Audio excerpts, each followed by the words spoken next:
If you are hearing about lawsuits where parents are suing school districts who are not adequately teaching kids with dyslexia to read, if you are tuning into podcasts presented by Emily Hanford at APM Reports, if you're hearing the chatter about Lucy Calkins changing her stance regarding how to best teach kids to read, this message is for you. This is the truth as I see it. The measure of students' reading levels is a reflection of our practice as teachers. If students are failing, it's because we teachers have not met our students' needs. I'm not blaming here. There are far too many students who are not flourishing today because I did not have what was required to move them forward. I hate that. I know that it's not my fault. I did the very best I knew to do, but it just wasn't enough. I wasn't enough. Here's the thing. I now believe that we can teach our students to read so that an extraordinarily low number of students struggle. But we teachers are going to have to do something different. Hear me. Teachers are some of the hardest working humans on the planet. Parents know how difficult it is, I believe, to pull off the management of 28 or so students with all of those personalities.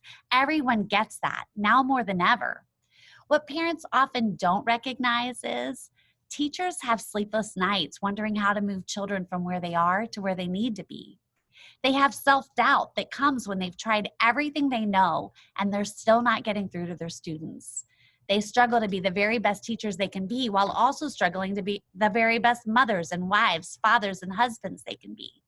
Teachers know they miss the mark sometimes, and they hate the inadequacies they see in themselves even more than you do.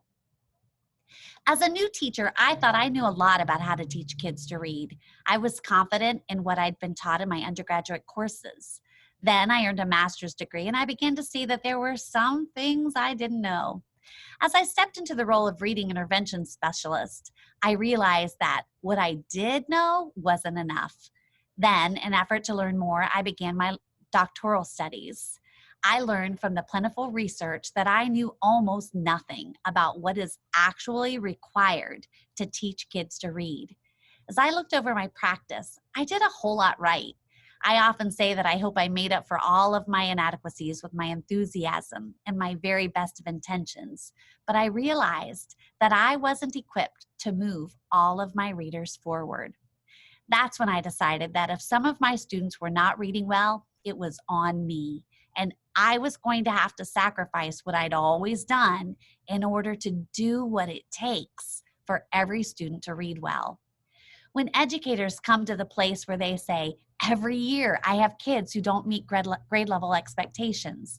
Every year my district pays for reading specialists to help move my struggling kids forward.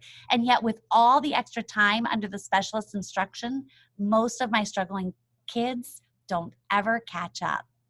Every year I'm expected to do more and more, but the added work on my part does not move all of my students forward. Every year I have to talk with parents about how their kids are failing to read well in my class. Every year I have students who are on a reading improvement plan. Every year I begin the fall semester with eagerness and optimism, but even with all of my hard work, I feel disappointed with some of my students' end of year progress. Every year I say it's going to be better, but it's always the same. Some kids just don't learn to read and spell well. When we get to the place where we acknowledge that we have absolutely done everything we know to do so that we can do right by our students and it's still not enough, then maybe we'll look for a better way. I know we've been taught that what we're doing is the better way. Districts like mine have invested lots of money to purchase resources that claim to be the best way to teach kids to read, and it hasn't panned out. So how can we trust that we're not wasting time, effort, and resources yet again? Teachers are frustrated with having just learned to use this program, and now you want me to just throw that out and use another program? Our district leaders are in a tough spot. To have invested so much for little to no gain stings. Add in COVID-19 and it feels ridiculous to even entertain throwing one more thing at our teachers. District leaders must show their teachers the way. How long do teachers need to feel the struggle of knowing that no matter how hard they work, no matter how much of themselves they invest, it's not enough? That's a tough pill to swallow. And believe me, I realize that some of those teachers who begged for the present curriculum are invested, and they're not going to give the current program up easily. Teachers' heroes like Lucy Calkins are being called out as being responsible for the situation in which we now find ourselves. Here's the thing. Lucy Calkins simply shared what she was doing that seemed to be working well in New York City. Teachers and schools begged her to share it. She did. She shared it with confidence because it looked like it was working with their students. It wasn't her fault that she shared what she thought was right and good. I don't think so anyway.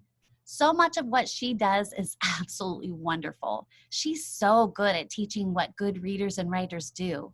The fact is, she just isn't informed about teaching kids the code upon which our language is based. Very few people are.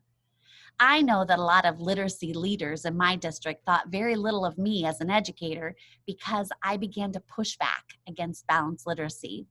I was a rebel of sorts, and that was not well received.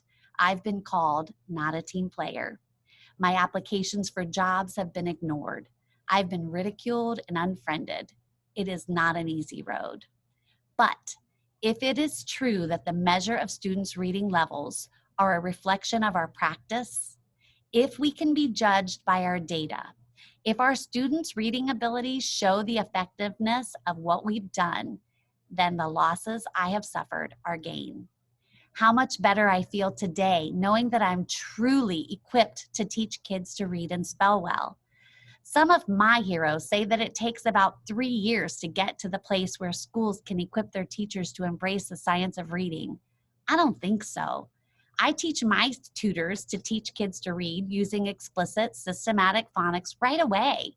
When I trained teachers who assisted me when helping third graders receiving my tutoring and phonics instruction under the third grade reading guarantee, those teachers used my lessons with their students beginning the next day, and they saw immediate progress.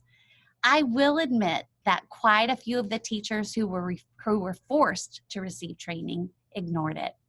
They received instruction and all of the cool materials that I have, and yet they still use the old failing curriculum, LLI kits. I have learned that when someone is droning on and on about what is required for kids to learn to read and spell well, some teachers resist it. When teachers see kids grow right before their eyes, they become addicted to the learning so that they can do the very same for their own students. If you'd like to talk about how you might move your class or your district forward so that all of your students learn to read and spell well and actually even enjoy the experience, please email me at christy@bookbums.com. I'd love to talk with you. I believe I can help.